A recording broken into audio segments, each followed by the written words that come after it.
The eternal love of Radha and Krishna. Radha and Krishna's love story is perhaps the most celebrated love tale in Hindu mythology. It's a love that transcends the earthly realm, a bond so deep and pure that it's often seen as the epitome of divine love. Radha, a simple village girl from Raval, a small town near Gokul, was Krishna's childhood companion. From a young age, their connection was evident to everyone around them. But their love wasn't just the innocent love of two children, it was a love that grew into something profound and spiritual over time.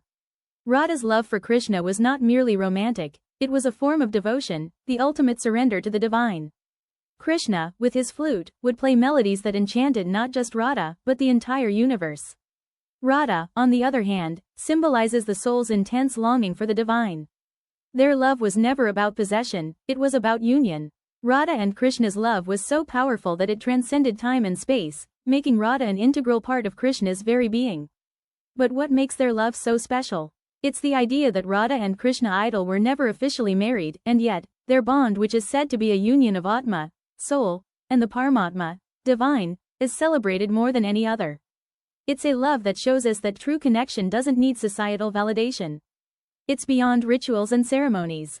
Radha and Krishna's love teaches us that love is about the merging of souls, where the lines between the lover and the beloved blur. The devotion of Meera for Krishna. Meera, who was one of the most ardent devotees of Krishna. Unlike Radha, who shared her love with Krishna during his time on earth, Meera's love for Krishna blossomed centuries after his physical departure. Meera was born into the royal family of Mewar in Rajasthan, but even as a child, her heart was not in the grandeur of the palace. It was said that when she was just a little girl, she saw a small idol of Krishna and was immediately captivated by it. She considered Krishna her husband from that moment on, even though she was later married to Rana Kumbha of Mewar. For Meera, no earthly relationship could compare to her spiritual marriage with Krishna. Her devotion was so intense that it often put her at odds with her royal in-laws. They couldn't understand how a princess could be so engrossed in singing and dancing in devotion to Krishna, often in the streets with commoners. But Meera was completely unaffected by their disapproval. For her, Krishna was everything, her friend, her lover, her God. She sang countless bhajans, devotional songs, dedicated to him, expressing her longing and love. Meera's love was pure bhakti, devotion. Unlike Radha, who was physically close to Krishna, Meera's love was all about the spiritual connection. She believed Krishna was always with her, guiding her, protecting her, and loving her in ways that transcended physical presence. One of the most beautiful aspects of Meera's love story is her unshakable faith. Even when she faced immense opposition from her family, who tried to poison her and tarnish her reputation, she remained adamant. Her belief in Krishna's protection was so strong that the poison turned into nectar, Amrit, when she drank it.